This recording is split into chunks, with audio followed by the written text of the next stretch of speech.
So this is going to be a special Diva Q&A marathon where I try to answer as many of your questions as possible. So for right now, I'm going to answer all the questions that I didn't answer from my first Divas Q&A this year. From Kevin Dunn, why do you hate AJ and Paige?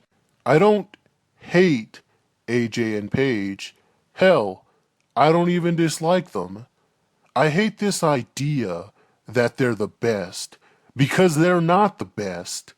Nikki Bella is the best wrestler in the world. But on a serious note, I've never actually attacked either of them personally, except when I'm trolling Paige, but what I have always attacked is the perception surrounding them. The perception that nobody else is on their level. The perception that they don't have to live up to the same standards as everybody else to be considered better than everybody else, and the perception that they can get away with doing all the same things that their fans bash everybody else for. The double standards, the hypocrisy, the sheer denial and delusional behavior that makes me want to come up here and challenge those ideas, because nobody else is doing it. I have tried as hard as I possibly can to try to understand their logic, but you can't possibly tell me that it makes any logical sense for someone to say that Nikki was the worst champion of all time while calling AJ the greatest champion of all time, when literally every argument that they throw against Nikki's reign is exactly what was wrong with AJ's reign. I have a million different examples that I can go through here, but the point is, no matter which way you look at it, it never makes any logical sense, and there's never any logical answer to explain how any of those ideas work or how they make sense in these people's heads. So again, it's not attacking them, it's attacking the false perception and the bias that relates to them. Because honestly, I think half of the people that overrate them don't even really understand why they overrate them. It's just the bandwagon effect. Everybody else says it, so therefore it must be true. From Saya Beth, when did you start disliking AJ and Paige? I can tell you the exact moment that I started turning on AJ. It was after her Total Divas promo.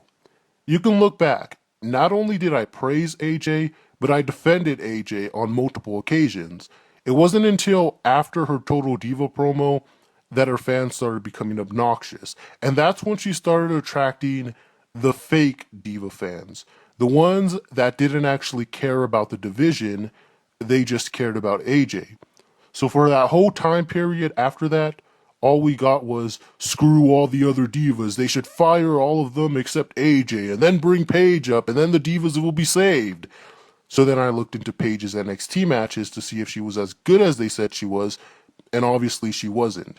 And the thing is, I do have some real AJ and Paige fans that watch my videos, like Black Widow, The Glow HD, Game 4 Play 3, etc. So I kind of feel bad going on all these rants about them, because I'm not talking about them or any of their real fans.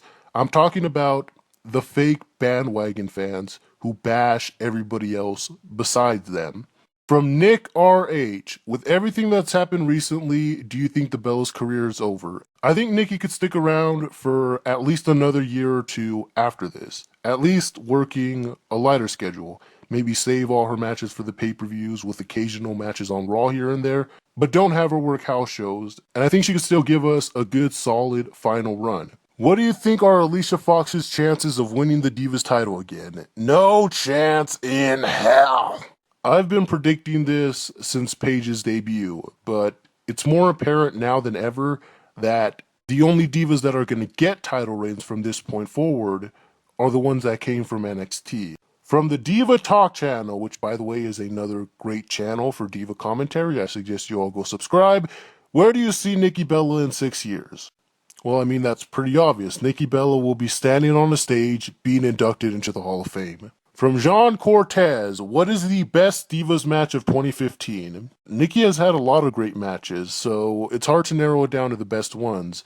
But at Hell in a Cell against Charlotte, and the pre-WrestleMania match where she carried Paige. I think those were easily the best Divas Championship matches in history. From Bella Army Fearless Bella Mode, do you think the Bellas are decent or average? Nikki is above average in every aspect, and I'm working on a video explaining that. Brie, when she was at her best, was good, but she kind of dropped off a little bit since her heel turn to where she was just average. What if Summer Rae and Cameron teamed up to dominate the tag team division? I think Summer should team with Sasha Banks, and Cameron should team back up with Naomi and Team Bad. From Glenn Vasquez, do you think the Bellas could put on a 5-star classic match if allowed to? Anyone can. The proof is there when you look at Nia Jax and Eva Marie's matches with Bayley. They both have very limited wrestling experience and ability, but when they're put into matches like that, where they're overly produced and they're rehearsed and they can do everything that they can and work out how exactly they're going to make that match work, it doesn't take much effort to really deliver in that kind of a situation. You have to be really bad to suck in that type of situation. So pretty much anyone with decent enough wrestling skills can put on a 5-star NXT Classic as long as they go through all the same steps that they go through for NXT TakeOver matches. Nikki on the main roster has been having better than average matches, so it's easy to assume that she would be epic in an NXT TakeOver style match. From WWE Divas 123, do you think Nikki will get another championship run soon in her career? I hope she could at least have one reign with the women's title just to add her name to that list. And she can have tons of classic matches with Sasha Banks and Bayley and Summer Rae and Maryse. Like, that's the interesting thing, is that even after all this time, Nikki still has tons of potentials for great feuds that she can have. What do you think about more championship for the Divas like a tag team championship? I've been protesting for a Divas tag team title since 2011. Now, if rumors of a brand split are true, I think they might end up adding another championship soon. From EWC 2K16, who do you like more, AJ, Paige, or Kelly Kelly? Considering Kelly Kelly is probably the most talented of the three, I'm gonna go with her. But in all honesty, it would probably have to be Paige, because she's probably the better overall talent of the three, and she's the most fappable, so there's that too. From Saya Best, can Auska or Emma become legends in the WWE? I think Kana already is a legend in the world, just not in WWE yet. As for Emma, I think she'll be considered one of the pioneers of NXT. I can even see Triple H starting in NXT Hall of Fame and inducting Emma. Knowing him, he'll probably induct himself too. From Ryan Lodewick, with Rosa just having her baby, do you think she will be able to come back? Of course. I mean, Rosa Mendez is too much of a legend to not bring back to the ring. Trust me, she will not retire until she finally wins a match. And I'm telling you, the first match that she wins will be for the women's champion, and she will retire as the champion. From Jay Serrano, do you think it would be good to have Crazy Fox back? I don't think she ever stopped being crazy. She still does a lot of the quirky mannerisms in the ring, and I just think that it's just been de-emphasized since they aren't really giving her character much to do. From Shaquille Marquise, who do you think will end Charlotte's title reign? Sasha Banks will end it. That's not a prediction, that's a spoiler. And by the way, Paul Heyman ripped that line off of me. I've been using that since 2011, so just wanted to say that. Who do you think will be the next NXT Diva to come up? The obvious answer would be Bayley, but I could see Carmella or Alexa Bliss coming up in the meantime to manage their tag team. From Tammer, from the current NXT Divas, who do you think could be a top diva, but you really don't want to see that happen? It seems like they really want Nia Jax to be their top heel of the division, but I think that monsters in wrestling nowadays are outdated because they're too one-dimensional.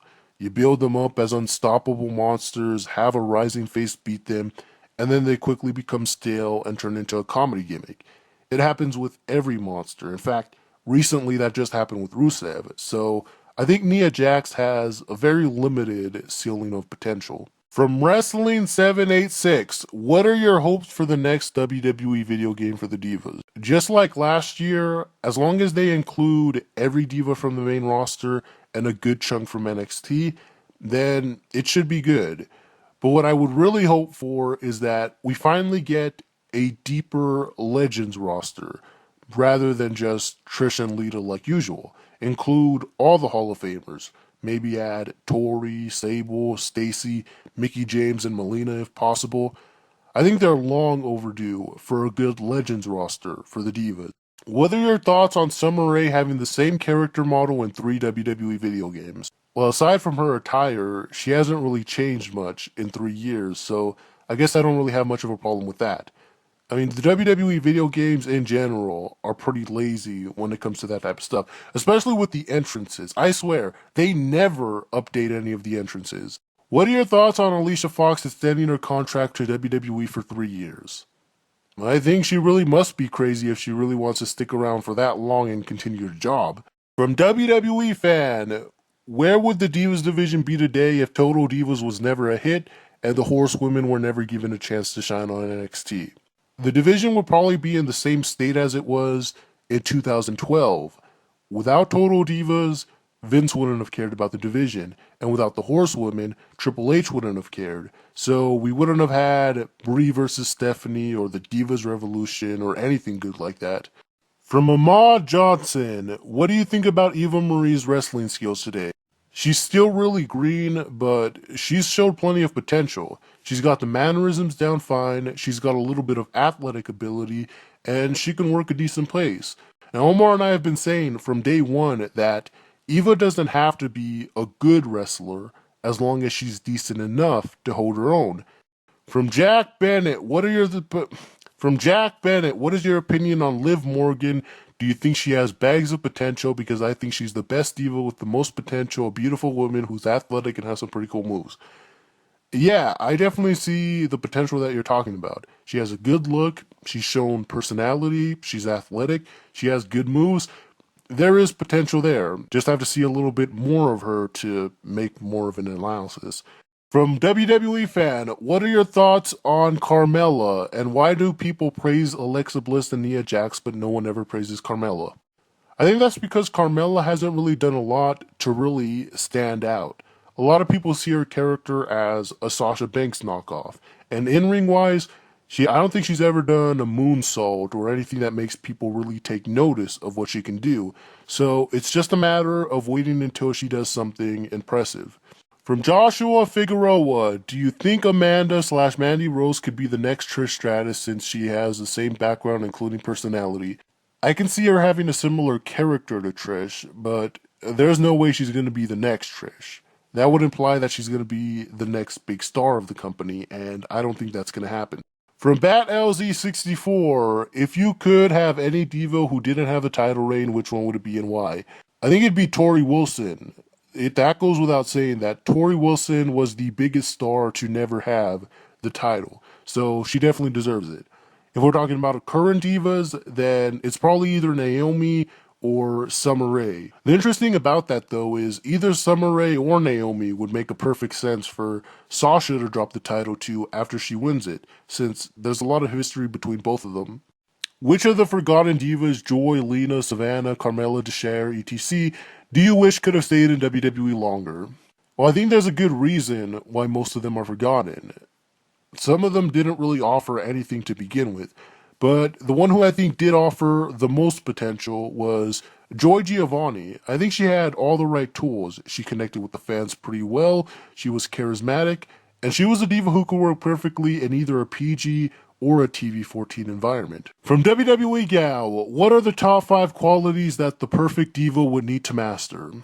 The looks, the personality, the mic skills, the ability to connect with the fans, and the wrestling skills. So just to give you a couple of examples of what the full package really looks like, you look at Trish Stratus, Melina, Mickie James, and Nikki Bella.